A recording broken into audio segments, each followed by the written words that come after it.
కోడికత్తి కేసులో ఆంధ్రప్రదేశ్ హైకోర్టు సంచలన నిర్ణయం తీసుకుంది. కోడికత్తి కేసులో నిందితుడిగా ఉన్నటువంటి శ్రీనివాస్ కు కొన్ని షరతులతో కూడినటువంటి బెయిల్ మంజూరు చేసింది ఆంధ్రప్రదేశ్ హైకోర్టు. అసలు శ్రీనివాస్ ఈ కోడికత్తి కేసులో ఏ సెక్షన్ కింద అరెస్ట్ అయ్యారు, ఆ సెక్షన్ కింద నిజంగా నేరం రుజువైతే అతనికి ఎంతకాలం జైలు శిక్ష పడే అవకాశం ఉంది అనే అంశాలకు సంబంధించి మనతో మాట్లాడేందుకు ప్రముఖ సీనియర్ న్యాయవాది అలాగే ప్రముఖ రాజకీయ విశ్లేషకులు బత్తుల రామకోటయ్య గారు మనతో ఉన్నారు. సార్తో మాట్లాడు. రామకోటయ్య గారు నమస్తే అండి. నమస్తే కృష్ణ గారు. రామకోటయ్య గారు, కోడికత్తి కేసులో ఆంధ్రప్రదేశ్ హైకోర్టు అయితే సంచలనమైనటువంటి నిర్ణయం తీసుకుంది. ఈ కేసులో నిందితుడిగా ఉన్నటువంటి శ్రీనివాస్ కు కొన్ని షరతులతో కూడినటువంటి బెయిల్ అయితే మంజూరు చేసింది. 5 సంవత్సరాల నుంచి శ్రీనివాస్ జైల్లోనే మగ్గిపోతూ ఉన్నాడు. అసలు కోడికత్తి కేసులో శ్రీనివాస్ మీద ఏ సెక్షన్ల కింద కేసు నమోదు చేశారు, ఆ సెక్షన్ల కింద ఒకవేళ గనక నేరం రుజువైతే శ్రీనివాస్ కు ఎన్ని సంవత్సరాల జైలు శిక్ష పడే అవకాశం ఉంది అంటే ఏం చెప్తారు? కృష్ణ గారు మంచి క్వశ్చన్ వేశారు. ఇప్పుడు శ్రీనివాసరావు గారి మీద ప్రధానంగా ఇన్ని రోజుల నుంచి ఆయన రిమాండ్లో ఉన్నటువంటి నేపథ్యాన్ని మనం చూస్తే వారికి గౌరవ హైకోర్టు వారు 5 సంవత్సరాల తర్వాత బెయిల్ మంజూరు చేయడం జరిగింది. శ్రీనివాస్ గారి మీద ప్రధానంగా ఆపాదించినటువంటి సెక్షన్ 307 కింద ఆయన మీద ఈరోజు రిమాండ్ చెప్పారు. మనం ఒకసారి బెయిల్ ఎందుకు ఇస్తారనే దాన్ని, ఏ సెక్షన్కి ఎన్ని రోజులు బెయిల్ ఇవ్వటం జరుగుతుంది అనే విషయాన్ని కూడా ప్రేక్షకులు తెలియాలి. మనకి సాధారణంగా మర్డర్ కేసుల్లో అంటే 302, 307 serious offence more than 10 years ఉన్న వాటిలో 3 నెలల్లో ఏదైతే కేసు పెట్టారో పోలీసు వారు ఛార్జ్ షీట్ దాఖలు చేయాలి. ఛార్జ్ షీట్ దాఖలు చేయని పక్షంలో 167 Clause 2 CRPC కింద మ్యాండేటరీ బెయిల్ అనేది ఇస్తారన్నమాట.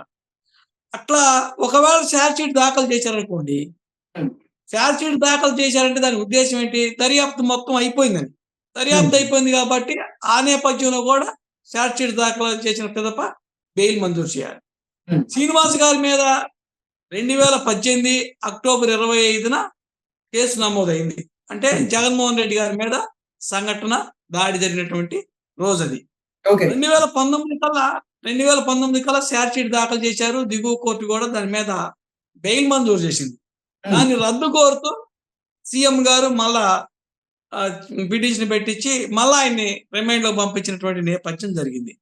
అసలు నువ్వు శ్రీనివాస్ గారి మీద 307 అప్లై అవుతుందా లేదా, ఏ సెక్షన్ లో శ్రీనివాస్ గారి మీద ఛార్జ్ షీట్ లో ఆపాదించారు, రేపు గౌరవ కోర్టు NIA విశాఖపట్నం 3వ కోర్టు వారు ఛార్జెస్ ఫ్రేమ్ చేయడానికి అవకాశం ఉంది అనేది మనం ఒక్కసారి ఆలోచించినట్లయితే, అసలు జనరల్గా చట్టం ఏం చెబుతుంది?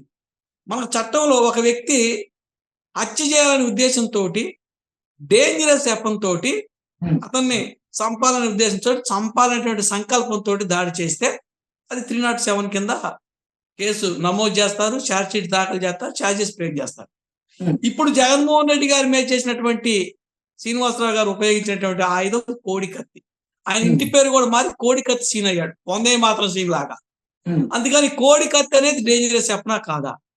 సో ఆయన స్టాబింగ్ చేసినటువంటి ప్రదేశం చచ్చిపోవడానికి అవకాశం ఉందా లేదా, ఒక వ్యక్తిని పొడిస్తే ఎక్కడ పొడిస్తే ప్రాణాపాయం ఉంది అనేది చూసినట్టు జగన్మోహన్ రెడ్డి గారి యొక్క భుజానికి పొడిచారు, షోల్డర్కి. భుజానికి పొడిచినప్పుడు మనిషి చనిపోడు. 2 పాయింట్స్. జగన్మోహన్ రెడ్డి గారి తరపున ఆ రోజు ఇచ్చినటువంటి కంప్లైంట్ కనుక మనం పరిశీలిస్తే, కోడికత్తి సీన్ చంపాలనే ఉద్దేశంతో దాడి చేసినట్టు ఎక్కడ కూడా వారి కంప్లైంట్ లో లేదు. సో కంప్లైంట్ లో వాళ్ళు ఇచ్చినటువంటి రిపోర్ట్ లో చంపాలనే ఉద్దేశం లేదు. ఈయన శ్రీనివాసరావు గారు ఆయన మీద చేసినటువంటి అటెంప్ట్, ఆయనకి కలిగించినటువంటి ఇంజూరీ అంటే గాయం, చచ్చిపోయే ప్రమాదం లేదు. మరి అటెంప్ట్ మర్డర్ ఎలా వేస్తారు? ఒకవేళ అటెంప్ట్ మర్డర్ వేసినా దాని పనిష్మెంట్ 10 సంవత్సరాలు. సగం పనిష్మెంట్ ఇక్కడ, సగానికి పెచ్చు 5.5 సంవత్సరం ఉన్నాడు ఆయన. సగానికి పెచ్చు శిక్షణ అనుభవించారు ఆయన. ఒక పాయింట్. సో ఇప్పుడు ఆయన మీద ఆపాదించినటువంటి సెక్షన్ దేని కిందకు వస్తుందంటే, ఒక voluntary causing grievous injury by dangerous weapon. అంటే ఇంజూరీ గ్రీవియస్ గా ఉండి వెపన్ డేంజరస్ ఉపయోగిస్తే 326 కిందకి వస్తాయి. 326 కూడా లైఫ్ కానీ 10 years పనిష్మెంట్ గా ఉంది. ఇక్కడ చూస్తే ఇంజూరీ డేంజరస్ లేదు 326 రావడానికి. ఎందుకంటే ఇంజూరీ వచ్చేటప్పుడు simple injury. Simple weapon dangerous అనుకుందాం, కోడి కత్తి డేంజర్ అనుకుందాం. కత్తి డేంజర్ అయినప్పటికీ కూడా ఇంజూరీ సింపుల్. మరి causing voluntary causing hurt simple injury by dangerous weapon అనుకోండి 324 కిందకు వస్తుంది. ఇంజూరీ సింపుల్ అయినప్పుడు, వెపన్ డేంజరస్ అయినప్పుడు, డెడ్లీ వెపన్ అయినప్పుడు అది 324కి వస్తుంది. 324 రాంకోటయ్య గారు 324 సెక్షన్ కింద అసలు ఎన్ని సంవత్సరాలు జైలు శిక్ష పడే అవకాశం ఉంది ఒకవేళ నేరం రుజువైతే? అంటే ఏం చెప్తారు? ఎగ్జాక్ట్ గా ఆయన మీద వేయాల్సిన సెక్షన్ 324. ఇప్పుడున్నటువంటి కేసు నేపథ్యాన్ని కానీ, గాయాన్ని కానీ, కలిగిన ప్రదేశాన్ని కానీ, సింపుల్ ఇంజురీ కాబట్టి ఆయన ఉపయోగించినటువంటి వెపన్ కానీ దృష్టిలో పెట్టుకుంటే 324 కింద వేయాలి. 324 కింద అయితే ఇంప్రిజన్మెంట్ 3 years. ఆయనకి మహా నేరం రుజువు అయితే 3 సంవత్సరాలు పెట్టేటువంటి శిక్షలో 5 ఏళ్ళు ఆయన జైల్లో ఉంచారు. కానీ మీరు అనొచ్చు మరి కోర్టులు ఇవన్నీ చూడలేదని. ఛార్జ్ షీట్ లో పోలీసులు అధికారం ఉంది కాబట్టి దాఖలు చేశారు. దీన్ని ఫ్రేమింగ్ ఆఫ్ ఛార్జ్ చేసే ముందు డిశ్చార్జ్ పిటిషన్ పెడితే సెక్షన్ డిశ్చార్జ్ పిటిషన్ కింద వెళ్ళిపోతుంది. మనకి చట్టం చెబుతుంది 239 కింద డిశ్చార్జ్ పిటిషన్ పెట్టొచ్చు, 227 కింద డిశ్చార్జ్ పిటిషన్ పెట్టొచ్చు before framing of the charges. పెట్టినప్పుడు సెక్షన్ పక్కకు వచ్చి 324 కింద తీసుకుంది అనుకోండి కోర్టు కాగ్నిజెన్సీ, 324 కింద ఛార్జెస్ ఫ్రేమ్ చేశారనుకోండి, ఇప్పుడు దానికన్నా ఎక్కువ శిక్ష అనుభవించారు ఆయన. అందుకని ఈ రోజు చట్టాన్ని ఏ విధంగా తన చుట్టంగా చేసుకొని, సెక్షన్స్ ఏ విధంగా ఆయుధాలుగా చేసుకొని, కోడికత్తి సీను అనే దళిత యువకుడిని ఈ రోజు 5 సంవత్సరాలు కారాగారంలో జైల్లో ఉంచి మానవ హక్కుల్ని మంటగలిపినటువంటి జగన్మోహన్ రెడ్డి గారు దళితులకి నేను బంధువుని అంటాడు, పేదలకి పెత్తందారుల మధ్య పోరాటానికి నేనే అంటాడు. ఇదేనా పేదలకి పెత్తందారుల మధ్య ఈయన వారధి? ఈ రోజు రాజ్యాంగం ఇచ్చినటువంటి ప్రాథమిక హక్కుల్ని కాలరాశాడు. మనకి ఆర్టికల్ 21 ఏం చెబుతుంది? ఏ వ్యక్తిని కూడా అన్యాయంగా కానీ అనవసరంగా కానీ మీరు జైల్లో ఉంచకూడదు, ఆయన యొక్క లైఫ్ అండ్ పర్సనల్ లిబర్టీని మీరు కట్టేజ్ చేయకూడదు అని మనకి రాజ్యాంగం చెబుతుంది. రాజ్యాంగం ఇచ్చినటువంటి హక్కులను కూడా నీ చట్టం నువ్వు ఒక రూలింగ్ లో ఉన్నావని చెప్పి, అధికారంలో ఉన్నావని చెప్పి అమాయకుడిగా ఆయనకి ఆపాదించాల్సిన నేరానికన్నా ఎక్కువ నేరాన్ని ఆపాదించి ఆయనకు పడాల్సిన శిక్ష కన్నా ఎక్కువ కాలం ఇప్పటికే ఆయన జైల్లో పెట్టి ఆయన్ని మానసిక శోభకు గురి చేసి ఆయన ఆరోగ్యం పాడి, వాళ్ళ తల్లిదండ్రులు తండ్రి మంచాన పడితే తల్లి ఆరోగ్యం కోల్పోతే ఈ రోజు వాళ్ళు దిక్కు లేక వాళ్ళు ఈరోజు కోర్టుల చుట్టూ, అదేవిధంగా మానవ హక్కుల కమిషనర్ చుట్టూ సంఘాలు వేసుకొని ధర్నాలు చేస్తుంటే అల్లో రామచంద్ర అని వాళ్ళు ఈరోజు తిరుగుతూ ఉంటే జగన్మోహన్ రెడ్డికి ఇది తగునా? ఇదేనా మీరు దళితుల మీద చూపించేటువంటి ప్రేమ? ఈరోజు దాంతో పాటు కోర్టు కూడా కండిషన్స్ ఇచ్చింది. 25,000 రూపాయలు పూచీకత్తు పెట్టుకోమన్నారు. ప్రతి ఆదివారం ఆయన 10 to 5 లోపల సంతకాలు పెట్టమన్నారు. ఇప్పుడు కూడా అంట పోలీస్ స్టేషన్ లో, ముమ్మిడివారం పోలీస్ స్టేషన్ లో ఇప్పుడు కూడా అంటే ఆయన దర్యాప్తులో ఇంటర్ఫీర్ అవుతాడంట. ఇప్పుడు కూడా వాళ్ళు చెప్పే మాటలు మీడియా ముందు మాట్లాడుతున్నారు. అసలు ఆయన ఇప్పటికే ఆయన సగం చచ్చిపోయాడు. ఇలాంటి సరే కోర్టు ఇది ఇచ్చింది, ఆ టర్మ్స్ అండ్ కండిషన్స్ ఆయన ఫాలో అవుతారు. ఇది ఒక ఆస్పెక్ట్. ఈ రోజు రాంకోటయ్య గారు అసలు అంటే శ్రీనివాస్ మీద పెట్టిన కేసేమో 307 కింద పెట్టారు. అసలు 307 దేన్ని సూచిస్తుంది? అంటే అటెంప్ట్ మర్డరా లేకపోతే ఏ నేరాన్ని చూపిస్తుంది? 307 అంటే ఏం చెప్తారు? 307 అంటే ఒక మనిషిని హత్య చేయాలనేటువంటి ఉద్దేశంతో, మనకి అదే ఇంటెన్షన్ తోటి ఒక మారణాయుధాలు తీసుకొని అతన్ని చంపాలనే సంకల్పంతో వెళ్ళి దాడి చేస్తే అక్కడ చచ్చిపోకుండా బతికితే 307, చచ్చిపోతే 302. ఇక్కడ చంపాలనే ఉద్దేశం ఆయనకు ఉందా లేదా అనేది మనం పరిశీలిస్తే ఏ వ్యక్తికైనా చంపాలనే ఉద్దేశం ఎందుకు వస్తుందండి? వాళ్ళకి ఆస్తుల దగ్గర తగాదాలు రావాలా, లేకపోతే రాజకీయ వైరం కావాలా, లేదా ఆయన మీద ఒక ప్రత్యర్థిగా ఈయన పోటీ చేయాలా? ఈ కోడికత్తి సీన్ యొక్క నేపథ్యం చూస్తే ఈయన ఓటరే, ఈయన ఎక్కడ షూటర్ కాదు. ఈయనకి హిస్టరీ కూడా చూసినట్టయితే ఎక్కడ కూడా రౌడీగా ఆయన ఎక్కడ రౌడీ షీట్ లేదు, ఆయన క్రిమినల్ బ్యాక్గ్రౌండ్ లేదు, రాజకీయ నేపథ్యం లేదు, జగన్మోహన్ రెడ్డి గారితో వైరం లేదు, జగన్మోహన్ రెడ్డి గారికి ఈయనకు సంబంధం లేదు. పోనీ తెలుగుదేశం పార్టీలో ఎక్కడన్నా ఎమ్మెల్యేనా, ఎంపీనా, జనసేన ఏమైనా క్రియాశీలంగా ఇప్పుడు నాదేళ్ల మనోహర్ లాగా ఏమైనా సూత్రధార, ఏ రాజకీయ నేపథ్యం లేనటువంటి ఒక అమాయకుడు ఈయనకి నాటి ప్రతిపక్ష నాయకుడు నేటి ముఖ్యమంత్రి జగన్మోహన్ రెడ్డి గారిని సంపాదన సంకల్పం ఎందుకు ఉంటది? ఒకవేళ ఉంది అనుకుంటే 120B కింద కాన్స్పిరసీ కింద మీరు మరి మిగతా సూత్రధారుని పాత్రధారి సీను సూత్రధారుని మీరు ఎందుకు ముద్దాయిలుగా చూపించలేదు? ఇప్పుడు ఈయనకి చంపే ఉద్దేశం లేదు. ఎవరన్నా సూత్రధారులుండి ఈయన్ని పాత్రధారిగా చేసుంటే గవర్నమెంట్ 4 ఏళ్ల నుంచి 4.5 సంవత్సరాల నుంచి మీ చేతుల్లో ఉంది. మీ దర్యాప్తుల పలానా ఎల్లయ్య సూత్రధారి, పుల్లయ్య సూత్రధారి చెప్పి వాళ్ళు కూడా సానుభూతులుగా మీరు చేయొచ్చు కదా. సో ఈ నేపథ్యాన్ని చూసినప్పుడు ఆయన ఎక్కడా కూడా జగన్మోహన్ రెడ్డి గారిని చంపే ఉద్దేశం ఆయనకి వాస్తవానికి లేదు. మీ రిపోర్ట్లో లేదు, మీ ఇన్వెస్టిగేషన్ లో దాన్ని ఎస్టాబ్లిష్ చేయలేకపోయారు. ఇంకా 307 ఎక్కడ వస్తుంది? ఆయన మీద పొడిచినటువంటి injury simple injury, weapon deadly అనుకోండి అనుకుందాం, డేంజరస్ వెపన్ అనుకుందాం. సింపుల్ ఇంజురీ వచ్చినప్పుడు డేంజరస్ వెపన్ వచ్చినప్పుడు 324 కదా. ఇంజురీ కూడా గ్రీవియస్ లేదు. గ్రీవియస్ ఇంజురీ ఉంటే డెడ్లీ అనుకుంటే ఓకే. చిన్న సందేహం అదేంటంటే ఇన్ని సంవత్సరాలు అంటే 5.5 సంవత్సరం పాటు కోడికత్తి కేసులో శ్రీనివాస్ గారు జైల్లోనే మగ్గిపోయారు. ఈ కేసులో సాక్ష్యం చెప్పేందుకు జగన్మోహన్ రెడ్డి కోర్టుకు హాజరు కాలేదు.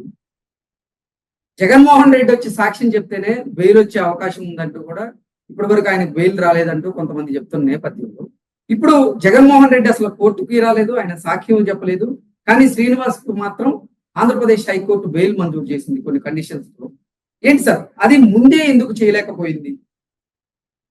ఇప్పుడు జగన్మోహన్ రెడ్డి గారు లోతైన దర్యాప్తు చేయాలా ఈ కేసులని నేను ఇందాక చెప్పింది అదే, మునుపు చెప్పింది అదే. ఛార్జ్ షీట్ దాఖలు చేసినాక ఆ ఛార్జ్ షీట్ మీద మళ్ళా లోతైన ఇన్వెస్టిగేషన్ చేయాలా, ముద్దాయిని రిమైండింగ్ మళ్ళా చేయాలని చెప్పి వాళ్ళు పిటిషన్ పెట్టారు. జగన్మోహన్ రెడ్డి గారిని వాళ్ళ అమ్మ ఇప్పుడు కోడికత్తి సీన్ వాళ్ళ మదరు సావిత్రిదేవి గారు విన్నవించుకున్నారు. అయ్యా మేము దళితుని నువ్వు తొందరగా వచ్చి సాక్ష్యం చెప్పమంటే జగన్మోహన్ రెడ్డి గారు నేను సాక్ష్యానికి రాను, నా సాక్ష్యం కూడా ఒక అడ్వకేట్ కమిషన్ ద్వారా తీసుకోవాలని చెప్పి కమిషన్ రిపోర్ట్ వేశారు ఒక పక్క. మరో పక్క ఏం చేశారు, ఈ కోర్టును మళ్ళా విజయవాడ కోర్టు నుంచి విశాఖ నుంచి మరి పిటిషన్ పెట్టారు. న్యాయ వ్యవస్థలు ఏంటంటే పిటిషన్ మీద పిటిషన్లు పెట్టినప్పుడు ముందుకు బాదు ఈ జాప్యం నిందితుడి వల్ల జరిగిందా బాధ్యతుడి వల్ల జరిగిందా అని మనం పరిశీలించినప్పుడు సాక్షాత్ బాధ్యతుడి వల్ల జరుగుతుంది. బాధ్యతులు అయితే ఈయన డ్రాగాన్ చేస్తున్నారు. అందుకనే మనకి ఒక సుప్రీంకోర్టు జడ్జిమెంట్ చెప్పింది, justice is delay, justice is denied. Okay, మీరు ఈ మాట చెప్తున్నారు గారు, మాట అడుగుతున్నా. అంటే సోషల్ మీడియా వేదికగా చేసుకొని ఒక ప్రశ్న ఇప్పుడు చక్కర్లు కొడుతూ ఉంది, కొన్ని పోస్టులు కూడా వెల్లువెత్తుతూ ఉన్నాయి. అది ఏంటంటే కోడికత్తి కేసులో శ్రీనివాస్ బాధితుడా లేదా నిందితుడా అంటే ఏం చెప్తారు? ఈ రకంగా మనం కనుక చూస్తే 100కు 100% శ్రీనివాస్ బాధితుడు. ఎందుకంటే ఆయన చేసిన నేరానికన్నా ఎక్కువ కాలం ఈరోజు రిమాండ్ లో పెట్టినటువంటి వ్యక్తులు బాధితులు. ఆయన చేసిన నేరాన్ని నిజమైనా ఎప్పటికీ ఇన్ కేస్ ప్రూవ్ కాకుండా మనం ప్రూవ్ అయింది అనకూడదు, ఇన్ కేస్ ప్రూవ్ అయినప్పటికీ ఆయన మీద ఉన్నటువంటి ఈ అభియోగం కనుక ప్రూవ్ అయితే ఇప్పుడు ఉన్న మనకి ఫ్యాక్ట్స్ ని బట్టి చూస్తే 324 కిందకు వస్తుంది. 324 ప్రకారం 3 ఏళ్లే శిక్ష పడుతుంది. 5 ఏళ్ళు ఆయన అనుభవించాడు. బాధ్యతలు కాకుండా ఎలా ఉంటాడు? అందుకని ఈ రోజు మీరు కోర్టుకు రాకుండా కమిషనర్ పిటిషన్ పెట్టించి ఒక పక్క డ్రాగాన్ చేశారు, మరో పక్క లోతైన విచారణ జరపాలని ఒక పిటిషన్ పెట్టారు, మరో పక్క అసలు ఆయన్ని కారాగారంలోనే ఎత్తేయాలని మరో ప్రయత్నం చేశారు. ఇన్ని ప్రయత్నాలు జరుగుతున్నప్పుడు ఆయన బాధ్యతలు కాకుండా నిందితుడు ఎట్టవుతాడని నేను అడుగుతున్నా. అందుకని ఈ రోజు జరుగుతున్న పోరాటం ప్రజాస్వామ్యంలో వాదులకి ఫ్యాక్షనిజానికి జరుగుతున్న పోరాటం.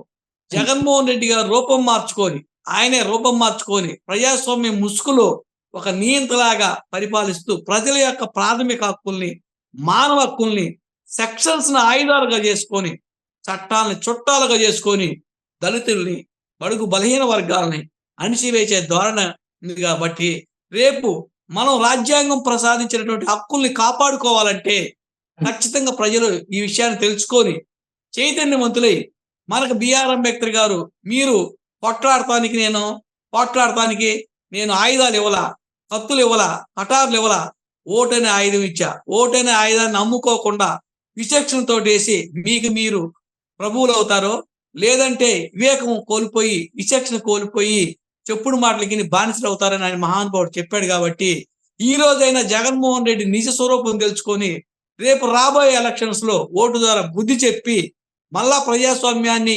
పరిరక్షించేటువంటి ప్రభుత్వాలను ఎన్నుకోవాలి. ప్రజాస్వామ్యవాదులే పరిపాలనకు రావాలి. నియంత్రణకి బుద్ధి చెప్పాలి. మానవ హక్కులను కాపాడుకోవాలి. రాజ్యాంగం ఇచ్చినటువంటి హక్కులు మనం మళ్ళా పరిరక్షించుకోవాలి.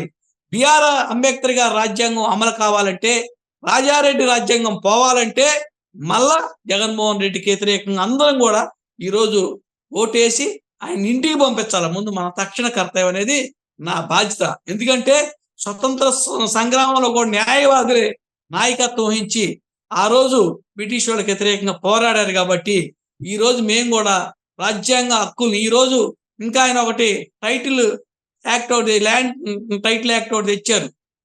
దాని ద్వారా అయితే మీ ఆస్తిని మీరు కొనుక్కోలేరు, మీ ఆస్తిని మీరు అమ్ముకోలేరు. 2 సంవత్సరాలు మీ ఊరు వదిలిపెట్టి వేరే వాళ్ళు కబ్జా చేస్తే ఆస్తి అయిపోతుంది. రెవెన్యూ చేసులకు పోతుంది జ్యుడిషియరీ వ్యవస్థ మొత్తం. ఈ రోజు మన ఆస్తులను కాపాడుకోలేవు. ఈ రోజు మీ ఆస్తి 2 సంవత్సరాల తర్వాత మీరు వెళ్తే వేరే వాళ్ళ రికార్డులో కనుక ఉంటే అయిపోయినట్టే. ఈ రోజు ప్రజలకు హక్కులు లేవు, మా సివిల్ హక్కులు లేవు, క్రిమినల్ హక్కులు లేవు, రాజ్యాంగ హక్కులు లేవు. కాబట్టి మనం బుద్ధి చెప్పాలనేది నా భావన.